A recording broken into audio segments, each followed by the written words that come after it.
안녕하세요. BTN 신행이야기 가피 목종입니다. 안녕하세요. 손혜영입니다. 그거 아세요? 사람의 DNA는요, 무려 90%가 공백 상태로 있다고 합니다. 유전자 정보가 띄엄띄엄 기록되어 있다는데 이토록 공백이 많은 이유는 성장 가능성을 위해서라고 합니다. DNA 비밀이 비음이라는 사실 놀랍지 않으세요? 정말 놀랍습니다. 역시 부처님의 말씀이 진리이고 과학입니다. 쉽게 비유해서 그것이 무엇이든 손에 잡고 있는 걸 놓아야 다른 걸 잡을 수 있잖아요. 그런 것만 봐도 비음은 곧 성장 가능성이라는 얘기가 10분 이해가 갑니다. 네, 마음도 사람 사이도 이렇게 비워진 부분이 많아서 삶이 아름다운 진화를 이룰 수 있었으면 좋겠다는 생각을 해봅니다. 오늘 만날 분은요, DNA의 비밀처럼 비워둔 자리가 많은 삶을 동경하는 분입니다. 엄청 바쁘단 얘기죠. 국회 정각회장 이원욱 의원님을 먼저 화면으로 만나보시죠. 소리에 놀라지 않는 사자처럼, 그물에 걸리지 않는 바람처럼, 진흙에 물들지 않는 연꽃처럼, 무소의 뿔처럼 혼자서 가라. 어느 상황에서도 의연하게 자신의 소신을 지켜나가는 삶. 그것이 바로 이원욱 의원의 꿈꾸는 삶이다. 제21대 국회 정각회장 이원욱 의원. 30여 년 전 화엄사 각황전에서 시작된 불교와의 첫 인연. 남편보다 더 열심히 절수행 정진하는 아내 이야기까지. 불법의 매력에 푹 빠져 사는 이원욱 의원의 가피 이야기가 지금 시작됩니다. 네, 오늘의 주인공 이원욱 의원님을 모셨습니다. 어서 오세요. 안녕하십니까. 성불하십시오. 불자 국회의원 신행 모임이죠. 국회 정각회. 회장님이 오시니까 왠지 모르게 좀 든든해지는 것 같습니다. 고맙습니다. 반가운 건 의원님이 정각회장님이 되고 나서 불자 위원들님들의 수가 좀 부쩍 늘으셨다고. 와. 어떻게 그렇게? 늘은 건 아니고요. 전체 숫자가 저희가 한 40명에서 45명 정도를 항상 유지를 해야 하는데 이번은 좀 줄을까 봐 걱정을 좀 많이 했었습니다. 왜냐하면 이제 국민의힘 의원님들은 영남권을 좀 많이 기반으로 계시죠. 하고 계셔서 불자 의원님들이 굉장히 많이 계시고요. 그렇죠. 민주당 의원들은 이제 호남권이나 수도권을 기반으로 하다 보니까 불자 의원님을 하시는 게 그렇게 녹록지는 않습니다. 그러니까 그런 이제 표심들이 있으니까 워낙 종교가 개신교나 이런 게 세서. 근데 이제 이번에 국회가 국민의힘 의원이 한 100여 분, 그다음에 민주당이 한 뭐 180 이렇게 당선이 되다 보니까 국민의힘 의원님들이 상대적으로 너무 줄어들었지 않습니까? 그러니까 불자 의원님이 애초에 절대적인 숫자가 줄어드는 겁니다. 그러네요. 그래서 국민의힘 의원 보통 40명이면은 한 25명 정도가 항상 국민의힘 의원. 그다음에 민주당 의원이 15분 이렇게 됐었는데 이번은 역전이 됐죠. 국민의힘 의원이 15분뿐이 못하니까 그러면 민주당이 15명을 채운다 하더라도 30명으로 줄어들게 되는 현상이 발생했던 겁니다. 그래서 그거를 민주당 의원님들을 많이 설득하고 하면서 이제 억지로 채워넣습니다. 아유, 애쓰셨습니다. 요즘은 어떻게 지내세요? 네, 요즘은 국민들이 생각할 때는 대통령 선거라고 하는 게 아주 먼 1년이나 있다 남은 내년 3월이니까 한 7, 8개월, 6, 7개월 남은 일이라고 하지만 그렇죠. 실제 정당 내부에서는 이미 대통령 선거의 경선 이런 것들이 좀 본격적으로 시작되고 있습니다. 저는 정세균 총리를 모시고 대통령을 만들기 위해서 열심히 노력을 하고 있고 한편에서는 정각회 회장으로서 어떻게 신행생활을 하고 우리 불교계의 오랜 현안, 묵은 현안들 이런 걸 해결할까라고 하는 것들도 고민하고 있고요.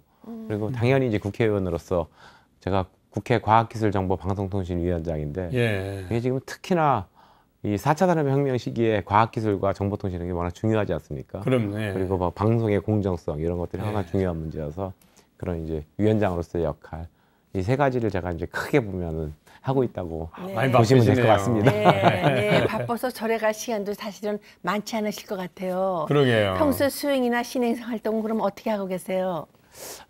저는 저희 지역에 조계종 이교구 본사인 용주사가 있습니다. 용주사요. 네, 그리고 제 이제 지역구에는 만이사, 네, 많이사. 뭐 용화사 등등이 절이 있는데 거기 이제 다니면서 신행생활을 틈틈이 하고 있기도 하고 그리고 이제 당연히 매달 있는 정각회, 예. 정기법회를 통해서 신행생활을 하고 있고 전국의 주요한 스님들을 뵈러 시간이 허락할 때마다 열심히 좀 다니고 있습니다. 얼마 전에도 은혜사에 지지난주에도 다녀왔습니다. 네.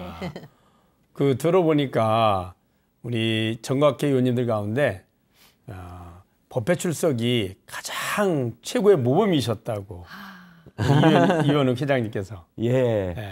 제가 그러니까 지금은 3선째인데요. 예. 이게 재선이 됐을 때 뭐 어떤 연유인지 모르지만 갑자기 이제 20대 그 당시가 20대였습니다. 예. 20대 국회 그 정각회 창립 법회를 하는데 저보고 전임 그 회장님이신 강창일 의원님이 그 자리에 꼭 와라. 예, 예. 저하고 단 한마디의 상의도 없이 우리 정각회 민주당 쪽에서 이제 한 분을 추천을 하고 한 분은 국민의힘 쪽에서 추천을 네. 하는데 부회장을 민주당 쪽 추천은 이원욱이 할 거다. 추천 뭐 부회장은 그게 갑자기 부회장이 됐습니다. 예. 상의도 없이 그래서 그래. 근데 이제 뭐 여러 의원님들 계시고 그러는데 뭐 끝까지 고사하기가 뭐해서 이것도 인연인가 보다라고 해서 그렇지. 이제 하게 되고요. 그리고 이제 법회를 한번 나가봤는데 의원님들의 참석이 워낙 저조해 보여서 그래 이거 한번 이 인연을 한번 소중하게 생각해 보자라고 해서 사실은 뭐 한 달에 한 2시간 내는 거니까요. 예. 그거 마음 먹기에 따라서 그건 충분히 낼 수 있지 않겠습니까? 그래서 그렇죠. 근데 정각회 법회는 빠지지 않고 나가보겠다 결심을 좀 하고 이제 열심히 다녔는데 그것이 어쩌다 보니 그런 평가를 받게 됐습니다. 예. 사실은 이제 쉽지만 또 막상 지키려면 쉽지 않은 거죠. 네. 모든 일들이. 그렇게 열심히 법회에 나간 특별한 혹시 이유라도 있으신지. 제가 이번에 이제 21대 국회 들어서면서 정각회 회장을 맡고 예. 그때 이제 창립법회 때 그 화쟁을 주제로 해서 말씀을 들었습니다. 예. 근데 이제 대한민국에 지금 너무 분열과 갈등이 심한 거, 심하죠. 특히나 국회의 예. 이 분열과 갈등이 국민의 분열과 갈등을 더 이렇게 양극화시키고 뭐 이런 생산하고 국회의 본래의 모습이라고 하는 게 대화와 타협을 통한 합일점을 찾아내는 것인데요. 그거 사실 불교에서 얘기하는 화쟁하고 똑같지 않겠습니까? 예. 그러한 정신을 어떻게 구현해 볼 것인가라고 하는 이런 생각을 갖고 있는데 그 정각회에 다니면서도 그 화쟁의 정신으로 최소한 우리 불자 의원님들만이라도 화쟁의 정신으로 좀 뭉쳐가지고 한번 널리 향기를 피워보자 뭐 이런 생각을 하고 있죠. 아유, 너무 좋으신 말씀이네요. 네, 좋네요.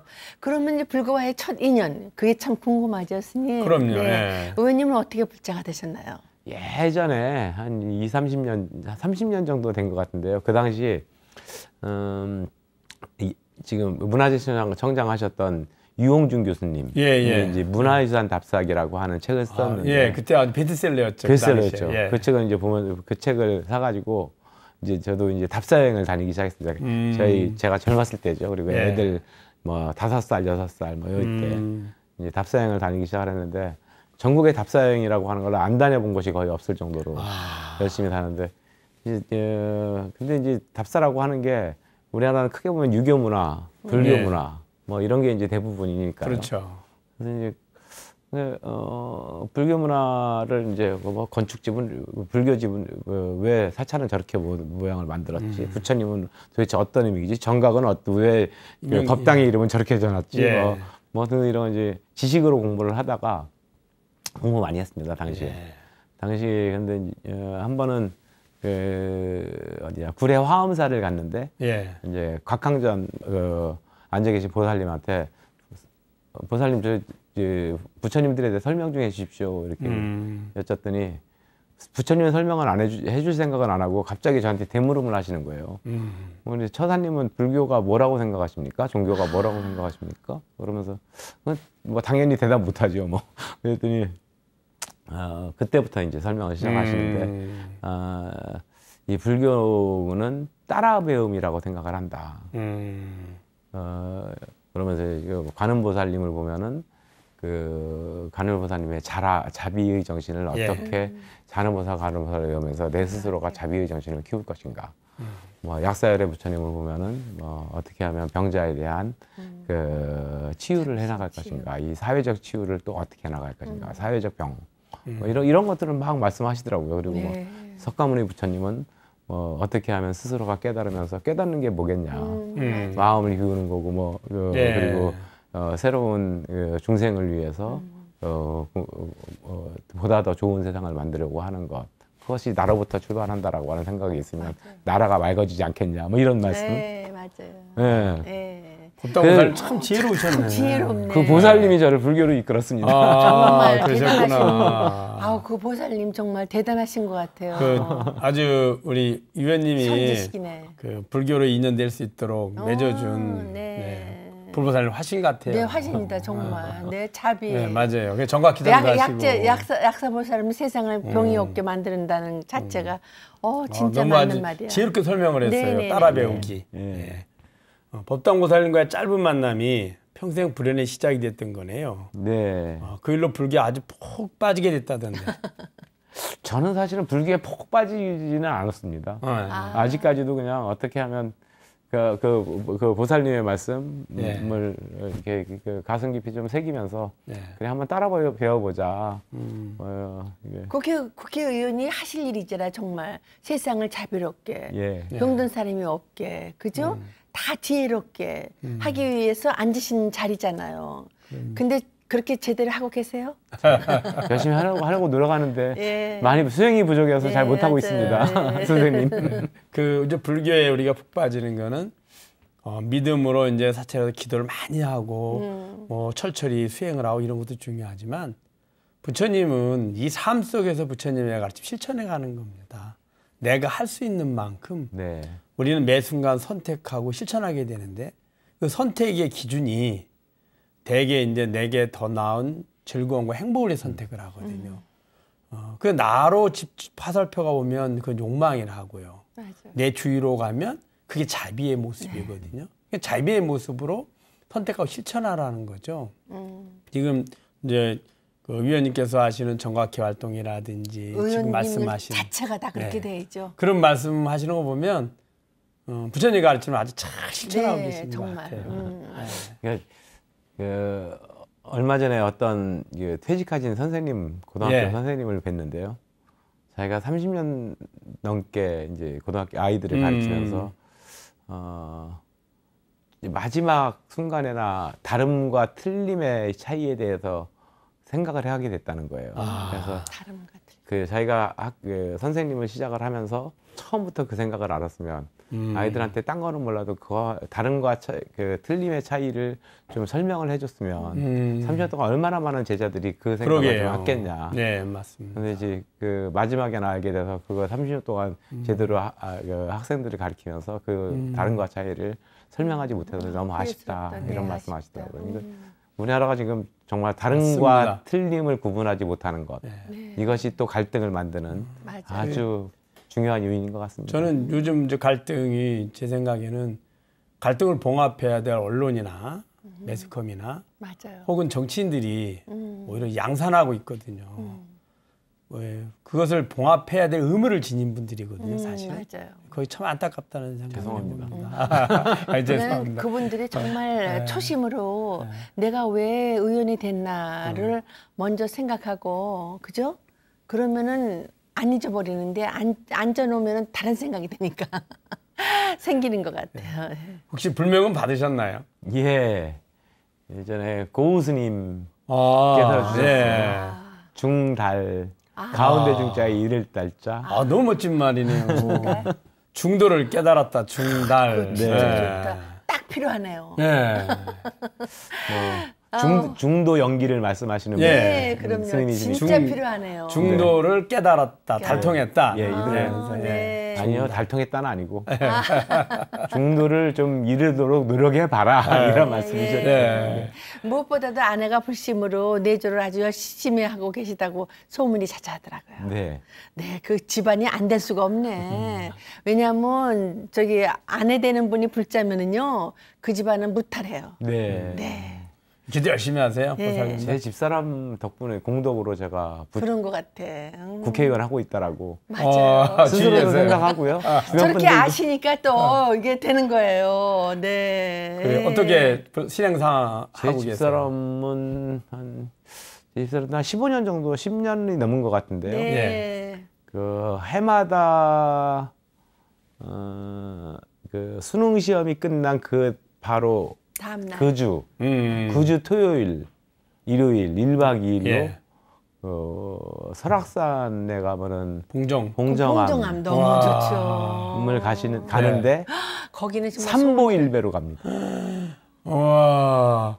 나 3번밖에 못 갔는데 거기를 그 높은 데로 봉정암. 삼보일배로. 봉정만 한 번만 가도 사막도는 면한다고 나 그러시는데. 3번을 갔잖아요. 아, 사막도는 면하셨네. 우리 아들은 한 번 데리고 갔다가 아주 그냥 우리 아들이 기절.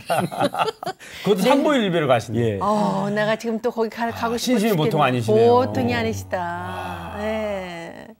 뭐 다른 것도 많이 있는데 제가 처음에 이제 국회의원 초선 처음 될 때는 3,000배를 37일 21일간 안 될 수가 없네. 그러니까요. 네. 그 공덕이 워낙 커가지고 제가 그렇네요. 여기 앉아 있습니다. 근데 저렇게 아니까 또 이게 탁 되는 거 아니에요? 그렇죠?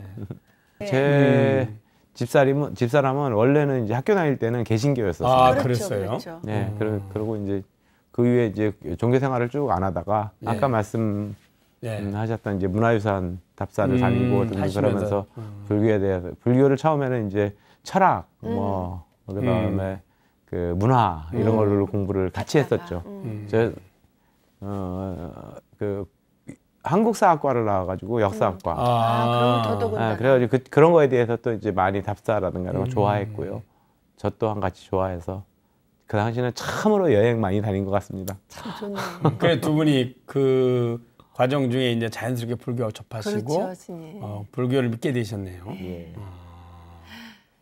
또 의원님이 정각회장 소임을 맡게 된 것도 또 조기정 중앙신도의 문화재 환수위원회 기획위원장 이 두 가지만 봐도 신신과 원력 불연이 보통 아니신 것 같아요. 그러게요. 제가 불연이 있기에 아마도 오늘 이 자리에서 우리 선우용이어 선생님도 뵙게 되고 네.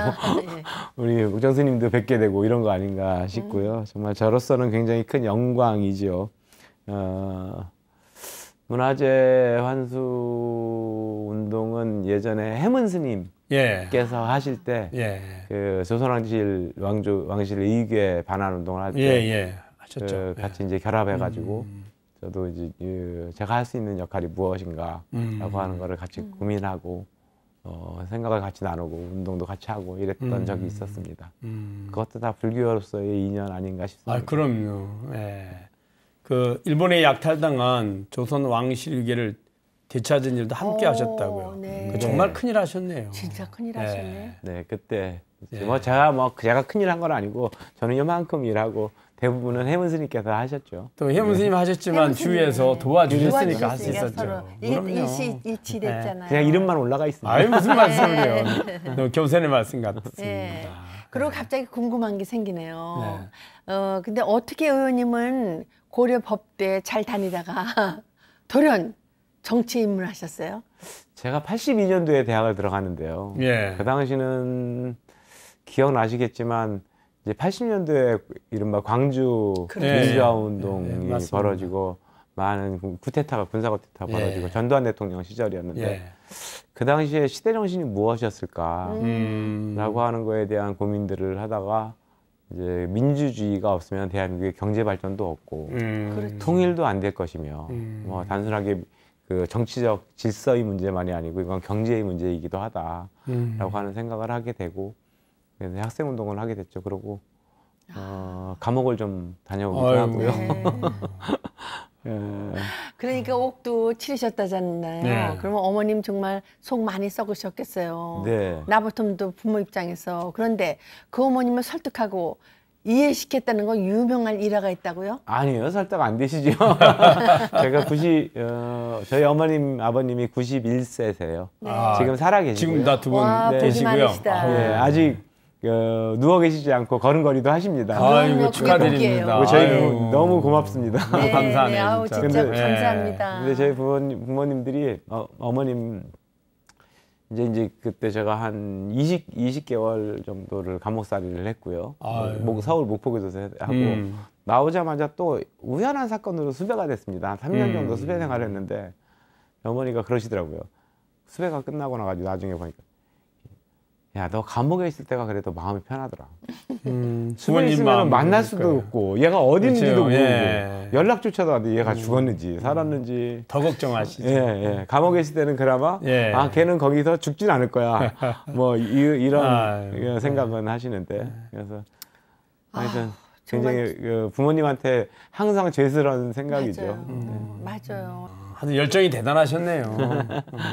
그 열정이 불교에도 인연이 되신 것 같아요. 네. 요즘 이제 흔히 말하기를 요걸 가장 많이 먹는 직업이 바로 정치인이다 이런 얘기 많이 하잖아요. 맞아요. 아유, 거기서 국회의원들. 처음에 정치인문 할 때 내가 정치를 하면 이런 정치를 하겠다는 어떤 신념, 혹시 철학 같은 게 있었을 텐데 당시 어떤 마음이셨어요? 그러니까 뭐 지금 그때는 학생 운동을 할 때나 정치를 시작할 때나 지금이나 이제 마찬가지의 이제 예. 기본적인 생각을 좀 갖고 있습니다. 그러니까 예. 시대적 과제, 시대 정신을 해결해야 되는 것이 정치의 본래의 그 소명이다라고 하는 생각을 갖고 있고요. 예.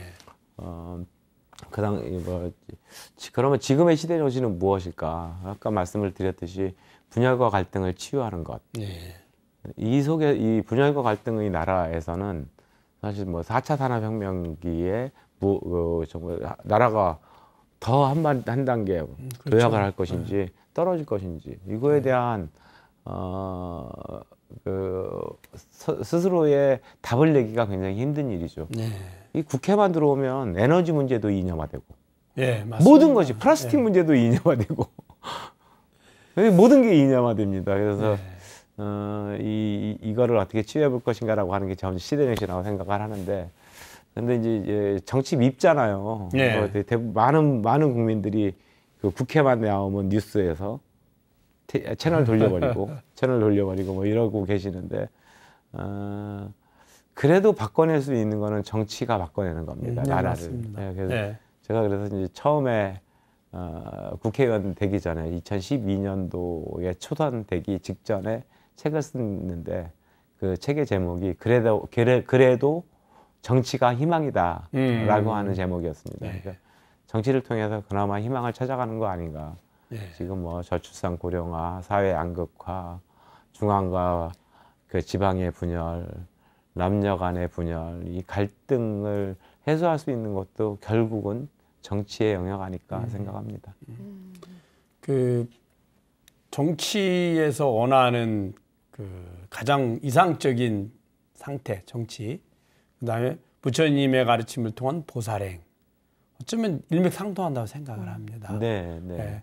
우리 부처님의 가르침에서 부처님만 빼고 가르침만 우리가 조금이라도 실천한다면 네. 이런 갈등을 봉합하는 근본이 되지 않을까. 네, 맞아요. 모두가 나로 기인하거든요. 맞아요. 나, 내 지역구, 우리 지지자, 우리 정당, 우리 정책 정강 여기 한계에 부딪히다 보니까 항상 부딪히는 거죠. 나는 항상 너하고 부딪혀 있게 돼 있거든요. 그것만 내려놓으면 될 건데 맞아요. 그런 생각을 많이 해봅니다. 네.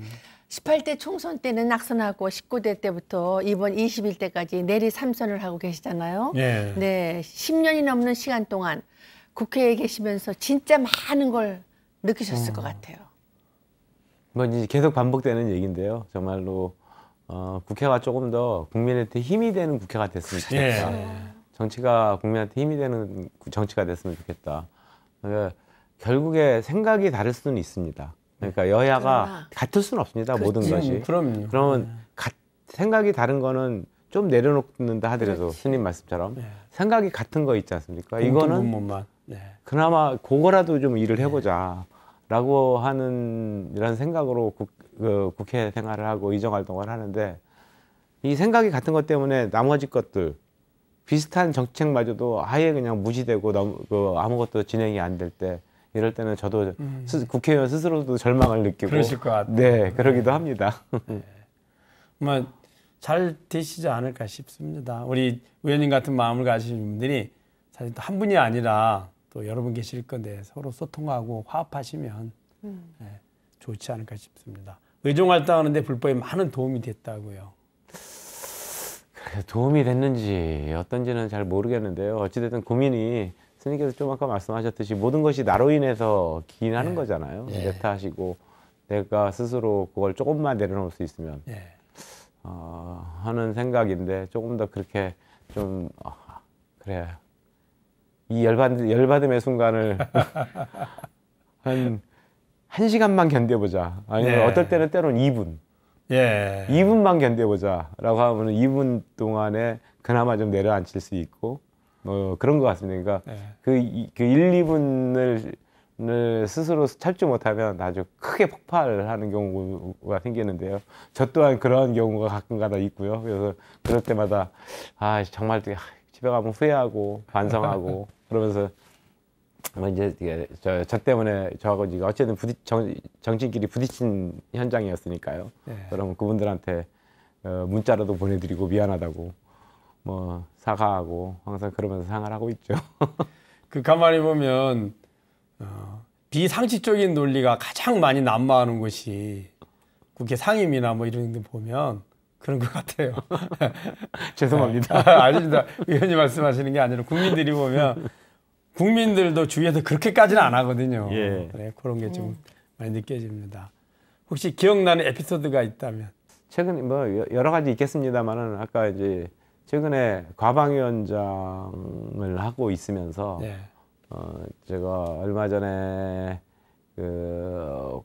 과학기술정보통신부 장관 인사청문을 했는데 이제 여야가 청문 보고서를 합의를 하지 못했어요.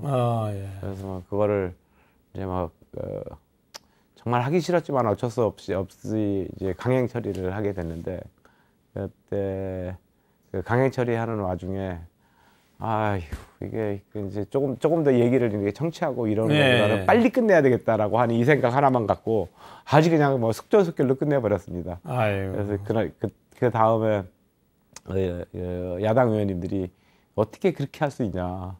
특히 주호영 의원님께서는 이원욱 의원 그렇게 안 봤는데 정각회 회장이 그래도 되는 거야 이런 말씀도 하시고 그래서 그 다음 상임위 할 때 이원욱이 좀 사과 좀 해야 될 거 이제 사과를 해야 오늘 그 회의가 제대로 진행될 거다라고 하길래 보통 정치권에서 이제 사과하라 그러면 유감이다 이런 식의 표현들을 많이 하거든요. 그렇죠. 그렇지 않고 저는 정말 진실되게 사과를 했습니다.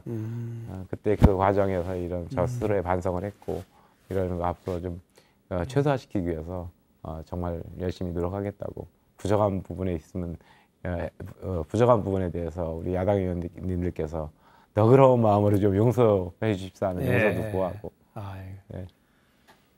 의원님께서 이제 세 번째 선거잖아요. 지난 21대가 그때 64.53%라는 득표율이 상당히 높은 득표율인데 이제 국회에 입성하시게 됐는데 지역 주민들이 그토록 열렬하게 지지를 보낸 이유가 뭘까요? 일단은 이제 정치하면서 이제 태도 아까 이제 이념 갈등 이런 것들을 말씀을 드렸지만 정치인이 어떤 태도를 가지고 임해야 되는가라고 하는 생각 저도 항상 그 문제도 항상 고민하는 문제인데요. 정치하는 사람이 가장 중요한 태도 중에 하나는 공감 능력이라고 생각을 합니다. 그럼 공감 능력이 뭔가? 공감 능력은 경청 능력이다. 나의 주장을 하고 나의 얘기를 떠드는 것보다는 경청 능력. 그래야 소통이 정치가 가능해지다. 그러니까 그러면 나는 정말 경청할 수 있는 능력이 있을까? 경청할 수 있는 능력이 없는 사람은 공감력을 가질 수 없지 않습니까? 그래서 이제 지역 주민이라든가 이런 분들한테 제 핸드폰에 지금 72,000명의 그 전화번호가 등록돼 있습니다. 그리고 그분들한테 뭐 그 가끔 명절 때라든가 모든 문자를 그렇게 보내지 못하는데 명절 때 문자를 보내면 제 핸드폰 번호로 문자를 보내고 그러니까 거의 지역구 주민이라든가 저를 알고 있는 모든 사람들은 제 핸드폰 번호를 다 알고 있다고 봐야죠. 다른 핸드폰이 또 있는 것도 아니고 제가 갖고 있는 핸드폰 다른 핸드폰이 있지만 그 번호로 보내는 것도 아니고 제거 이걸로만 딱 보내는데 그것이 이제 지금의 아까 소통의 능력은 수단은 실제 이렇게 대면으로 하는 것보다는 핸드폰으로 하는 소통이 가장 빠르고 효율적이죠. 빠르고 서로한테 편하고 뭐 이런 거여서 아마 그런 것들을 주민들께서 알아주시지 않았나 생각합니다. 화성은 진짜 발전이 눈부실 지경인데 반대로 요즘 당이 좀 힘들잖아요. 삼선 중진 의원으로서 어깨가 무거우실 것 같은데 어떠세요? 그러게요. 정말 당이 많이 어렵죠. 많이 어렵고 지난번 4월 7일 보궐선거에서 민주당이 아주 참패를 한 거 뭐 이런 것들도 민주당이 반성을 해야 될 문제라고 생각을 하고요. 그 반성의 지점을 무엇으로 찾아갈 것인가 라고 하는 거에 대해서 당내에서도 굉장히 고민들이 많고 저 또한 굉장히 고민을 많이 하고 있습니다. 우리 이현욱 의원님께서 숲을 아주 좋아하신다고요. 네. 듣자니 숲 해설가 라이센스도 갖고 계시다고. 저 이제 국회의원 되기 전에 2012년 국회의원 되기 전에 원외위원장 생활을 4년 했습니다.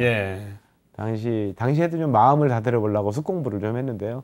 숲 공부를 하면서 좀 느낀 것은 식물이 동물보다 훨씬 뛰어나다. 그렇죠. 나도 그렇게 생각해요. 비교도 안 되고. 그럼요. 그러니까 그 제자리에 있지만 거기서 이 생물의 가장 원초적 본능은 종족 번식 본능이라고 한다면 맞아요.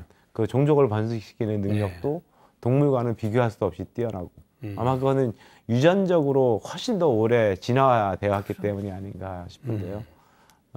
그 식물의 그 뛰어남을 인간들이 좀 많이 좀 공부하고 배우면 훨씬 더 좋은 나라가 좋은 세상이 만들어질 수 있지 않을까. 그럼요. 그죠? 욕심이 없어 보이잖아요, 식물은. 그러면서 다 내주잖아요. 우리한테 다 내주고, 그죠? 비가 오나 눈이 오나 뭐 비바람이 치나 그럴 수가 없어요, 정말. 순리를 따르죠. 뿌리부터 이파리. 열매까지 다 내주는. 다 주잖아요. 뿌리만 남겨놓고. 맞습니다. 불자 국회의원님의 대장 이원옥 의원님, 평소 마음속에 새기고 있는 부처님의 말씀 있으시다면 해주세요. 소리에 놀라지 않은 사자와 같이 바람에 그물에 걸리지 않는 바람과 같이 흙탕물에 더럽혀지지 않은 연꽃과 같이 그렇죠. 무소의 불처럼 혼자서 가라. 그거는 그 말은 정말 어떤 말보다도 제일 그죠, 스님? 그럼 제가 정치한 사람에서도 이 문구는 가끔가다 인용합니다. 무소의 불처럼 혼자 가는 게 나아요.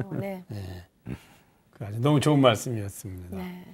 정곽계 회장님으로서 그리고 화성을 지역구인 3선 의원으로서 향후 계획도 좀 들려주시죠. 코로나로 인해서 최근에 정각계 법회를 제대로 진행하지 못한 거에 대해서 너무 아쉽고요. 몇 개월 동안은 못하다가 몇 개월은 그래요. 너무 이게 늘어지면 안 된다. 온라인 법회라도 해보자 해서 온라인 비대면 법회를 쭉 진행을 해야 하는데요.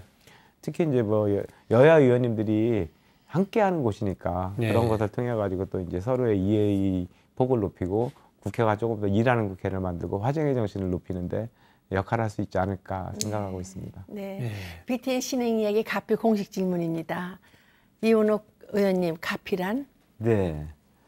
저한테 가피라고 하는 것은 이런 것 같습니다. 그러니까 국회의원으로서의 가피여야 되지 않겠습니까?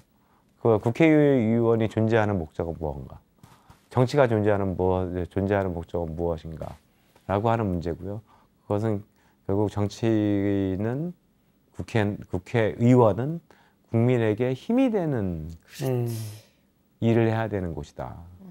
국민을 분열시키고 국민을 갈등으로 만드는 곳이 아니고 국민에게 희망이 되고 힘이 되는 국회가 되기 위해서 노력해야 되는 것. 이것이 제가 생각하는 그 가피이기 입니다, 선생님. 얘기 나누다 보니까 스님 벌써 시간이 마무리할 시간이 됐는데 스님 오늘 만남 어떠셨어요? 신심과 보살의 마음이 아주 가득한 그런 만남이었습니다. 부모와 자식을 사랑하는 마음과 올바른 정치인이 국민을 사랑하는 마음과 그렇죠. 불보살님께서 중생을 사랑하는 마음, 이 근본은 같습니다. 단지 조건에 따라서 대상의 한계가 좀 다를 뿐이죠. 국민의 행복을 위해서 열심히 일하시는 이원욱 정각회장님, 이 시대에 실천하는 대승보살의 모습이십니다. 더 건강하시고 부처님 가피로 원하시는 소원 모두 원만 성취하시길 바라드립니다. 네. 끝으로 3번에 걸쳐서요, 열렬하게 응원해 주신 지역 주민들에게 꼭 전하고 싶은 말씀이 있다면 감사의 인사도 좋고요. 한 말씀 해주세요. 네, 이원욱을 아주 3번 국회의원 할 때마다 10%씩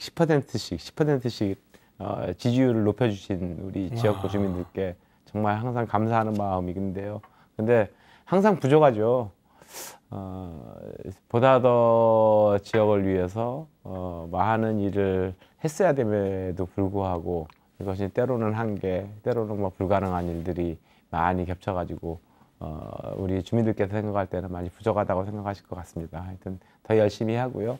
특히나 지역의 문제도 있지만 대한민국을 어떻게 좋은 나라를 만들 것인가라고 하는 거에 대한 생각, 이원욱보다는 주변 이웃을 먼저 생각하는 생각으로 항상 정진하면서 열심히 의정활동에 임하도록 하겠습니다. 네. 고맙습니다. 네. 우리나라는 3번째 참 좋아하잖아요. 3번째, 3번. 3번의 선택을 받았다는 거는요, 4번째, 5번째 받을 수 있다는 준비가 됐다는 얘기니까 앞으로도 더 열심히 일해 주시길 바랍니다. 늘 응원하겠습니다. 네, 감사합니다. 감사합니다. 네, 이번에는 붓다의 새 가족이 된 분들을 소개해드리는 시간인데요. 김영심님, 김종강님, 문정혜님, 변호영님, 이명희님, 정정자님 가족. 세상 모든 이들에게 불법을 전하는 귀한 불사인 붓다회에 동참하게 된 오늘의 주인공들께 다시 한번 감사의 말씀을 드리며 여러분의 앞날에 부처님의 가피가 함께하길 두 손 모아 기원드립니다. 네, 붓다회 후원은 다 함께 행복을 만들어가는 좋은 기회입니다. 마음을 내고 꼭 동참하셔서 불국 정토를 만들어가는 주인공이 되시기를 바랍니다. 가피 여기서 인사드리겠습니다. 성불하세요. 성불하세요.